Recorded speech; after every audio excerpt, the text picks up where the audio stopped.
மறைந்த அப்துல் கலாமின் உடல் விமானம் மூலம் நாளை ராமேஸ்வரம் கொண்டு வரப்படுகிறது. இதனை அடுத்து கிழக்காடு என்ற இடத்தில் அவருடைய உடல் பொதுமக்கள் அஞ்சலிக்கு வைக்கப்பட உள்ளது. இதற்கு பல்வேறு ஏற்பாடுகள் செய்யப்பட்டு வருகின்றன. இதுகுறித்து கூடுதல் தகவல்களை தருகிறார் எமது செய்தியாளர் பாலா. பாலா, அப்துல் கலாமின் உடலுக்கு பொதுமக்கள் நாளை அஞ்சலி செலுத்துவதற்கு அங்கே செய்யப்பட்டுள்ள ஏற்பாடுகள் என்ன? பாலா. மறைந்த முன்னாள் குடியரசுத் தலைவர் திரு அப்துல் கலாம் அவர்கள் உடல் டெல்லியில் இருந்து நாளை ராமேஸ்வரம் கொண்டு வரப்பட உள்ளது.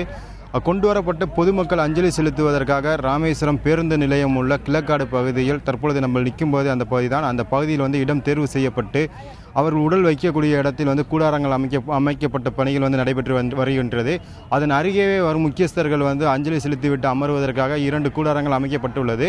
மேலும் இந்த பகுதியை சுற்றி உள்ள கருவேலச் செடிகளை அகற்றும் பணியில் ஜேசிபி இயந்திரம் மூலமாக மாவட்ட நிர்வாகம் தீவிரமாக ஈடுபட்டு வருகின்றது. அது மட்டும் இல்லாமல் இந்த இடத்தை சுற்றி தற்போதே போலீசார் துப்பாக்கி ஏந்திய போலீசார் பாதுகாப்பு பணியை மேற்கொண்டு வருகின்றனர்.